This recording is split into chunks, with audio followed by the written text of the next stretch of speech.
আর যেহেতু ডিভোর্স দিছি এটা এটা সমাধান আছে ভাবি, আপনি চাইলেই সবকিছু ঠিক করে আপনি নিতে যে পারবেন। ডিভোর্স দিচ্ছেন এটা তো রাজা ভাই জানে, জানার পরও কি একবারও কল দেয় নাই? হ্যাঁ, কি হয়েছে ভাবি রাজা ভাইয়ের সাথে আপনার? কি আর হবে, ওই যে আপনারা তো জানেনই, ও হচ্ছে আখিকে কল দিছিল, কলে আখির সাথে দেখা করতে চাইছিল।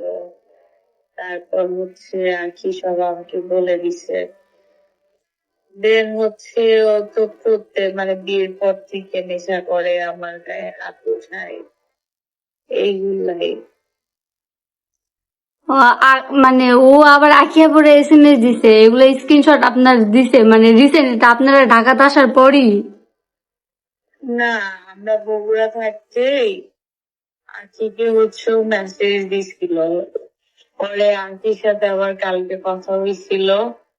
আখি আমার হচ্ছে কালকে বলতেছে যে আপু এরকম এরকম আমাকে কল দিছিল, কল দিয়ে হচ্ছে আমাকে বলে লাস্ট একবার দেখা কর, এই সে এগুলা বলছে।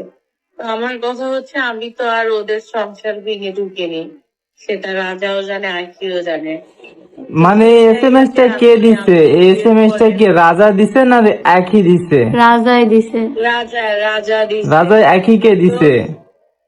হ্যাঁ, তো আখি জানে আমি তোর সংসার ভেঙে ঢুকিনি, আখি সেটা নিজেও জানে আর রাজাও জানে। তো সেই জায়গাতে আমি বিয়ের পরে আমি তো এগুলা মানবো না, তাই না? অবশ্যই। মীমাংস তো অনেক আগে অনেকবার হয়েছে বুঝছেন, এর আগে অনেকবার মীমাংস হয়েছে। আমার মামিরাও ওকে বুঝাইছিল, ও সবাইকে একটা কথাই বলে এরপরে আর নেশা করব না, এরপরে মদ খাবো না, এরপরে গায়ে হাত উঠাবো না। কিন্তু বারবার এগুলা কাজ করতে করতে আমার মনটা একবারে নষ্ট করে দিছে। প্রথম একটা বাচ্চার জীবন তো নষ্ট করছে করছে, দ্বিতীয়ত আমি আবার একটা এটা সুন্দর একটা বলছিলাম, সংসার, সুন্দর একটা বাচ্চা, বাচ্চাটা কত সুন্দর। একটা বাচ্চার তো আমি জীবন নষ্ট, আবার একটা বাচ্চার জীবন নষ্ট। এটা তো রাজা ভাই বুঝা লাগবে যে একটা সংসার আমার গেছে। আমি আমি এর আগেও কি বলছিলাম, অনেকবার বুঝাইছিলাম এই একটা কথাই, যে তোমার এর আগেও একটা সংসার ছিল, নষ্ট হয়েছে, ঠিক আছে, যা হয়েছে হয়েছে, একটা বাচ্চার জীবন নষ্ট হয়েছে, কিন্তু এই বাচ্চার জীবনটাও নষ্ট করো না, বা এই সংসারটা করো না, মানে অনেকবার বুঝাইছিলাম বুঝছেন, কিন্তু ও বোঝেনি। এখন না বুঝলে আর কি করবেন বল, ও নিজেই থাকতে চাচ্ছে না আমার সাথে। কি আর বলবো, মানে বলার ভাষাই খুঁজে পাচ্ছি না আমি। কালকে আমি নিজে ওর কাছ থেকে বিয়ের কাগজ চাইছিলাম, কালকে না পরশু দিন ও নিজে আমাকে ওটা পাঠিয়ে দিছে যে আমি ডিভোর্স দিব, আমি তোমার সাথে থাকবো না, বিয়ের কাগজ দাও। মানে ও ভাইয়াই ও বিয়ের কাগজ আপনার হাতে দিছে? হ্যাঁ, পাঠিয়ে দিছে ফোনে, পাঠিয়ে দিয়ে আমাকে বলতেছে যা করবা তাড়াতাড়ি করো। তো কাজটা আমার কি এটা করছে, শুনে এত মাথাটা গরম লাগতেছিল হবে না? যে তোমরা তো আমাদের বাসায় থাকতেই তো অনেক ভালো ছিল, আর রাজা যতটা তোমার টেক কেয়ার মানে আর ভালোবাসা যেমন দেখাইলো, ভালোবাসা দেখালে আমি মনে করছি যে সত্যি আসলে মনে আমরা ভালোবাসা। পরবর্তী আরো প্রশংসা করলাম। যাক, সুখে নাই, সুখে নাই, সুখে থাকলে এগুলা এগুলা হইতো। ওর নেশা হচ্ছে একটাই, মদ খাবে।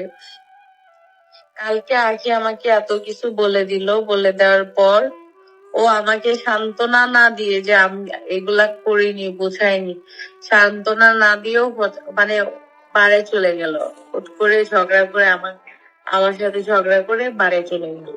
তোমার তো দোষ আছে। তো ও মদ খাইতে চাইলে তুমি মদ খাইতে দিবা কেন? আরে মারে যে, ধরে মারে যে। আমি তো মদ খেতে দিই না, আমার সাথে ঝগড়া করে আমার গায়ে হাত উঠায়, এখানে আমি মদ খাইতে দিই। এখন যেটা, যার কারণে এই যে আখি আপুর জন্য যে যে সংসার অশান্তি লাগাচ্ছে, আখি আপু তো জীবনও মানে ওর ঘরে তো জীবনও মনে হয় যাবে না রাজা ভাইয়ের ঘরে। খুদে ওর মানে নিজের লাইফটাকে যে কি করতেছে আল্লাহ জানে। আর রাখি ওরাও তো ওরে নিবে না, তুলবে না নাকি, যতটা আমি শুনছি ওদের ফ্যামিলির মুখ থেকে। কিন্তু ওই তাইলে এই কাজটা করলো কেন? নাকি তোমাকে ছাইড়ে দিয়ে আরো অন্য কোনো মায়ের পাল্লায় পড়বে, নাকি থার্ড পার্সন কেউ আছে? আমি তো কিছুই বুঝতেছি না তোমাদের এটা কাহিনী। এটা আমিও বুঝতেছি না, কিছুই বুঝতেছি না। সেটা এখন রাজার ব্যক্তিগত বিষয়। আমি এগুলার মধ্যে আসলে থাকতে চাচ্ছিলাম না, এই জন্য আজকে ওকে আমি ডিভোর্স দিয়ে দিছি। এখন সাইন করলেই হয়ে যাবে। না এগুলা করেন না, আপনারা মিলে যান, এক জায়গায় হওয়ার পর ডিভোর্স দিলেও 3 মাস সময় থাকে ভাবি, বুঝছেন? ভাবি, একটা সংসার বাচ্চা ভাঙ্গা আছে, কিন্তু একটা মসজিদ ভাঙ্গার সমান, সমান। বুঝছেন? যাই বাচ্চার হোক, মুখের দিকে একটু তাকায় একটু ইয়ে করেন। সময় কিন্তু আছে, এটা মিউচুয়াল করে নেন ভাবি, এটা রিকোয়েস্ট। একবার যেহেতু ডিভোর্স দিছি, এটা সমাধান আছে ভাবি, আপনি চাইলে সবকিছু ঠিক করে আপনি নিতে যে পারবেন। ডিভোর্স দিচ্ছেন এটা তো রাজা ভাই জানে, জানার পরও কি একবারও কল দেয় নাই? ও আর কি কল দিবে, ও জাস্ট একটা মেসেজ দিছিল। মেন কথা হচ্ছে ও আমার সাথে থাকতেই চায়নি। থাকতে চাইলে শুরু থেকে এগুলা করতো না আমার তাইলে ও থাকবে না, সংসার করবে না, ওই বাচ্চা নিল কেন? আজব। সাথে। এটা আমি জানি না ভাবি, এটা ও ভালো জানে। আপনি বাচ্চা নিলেন কেন তো তাড়াতাড়ি হুদাই?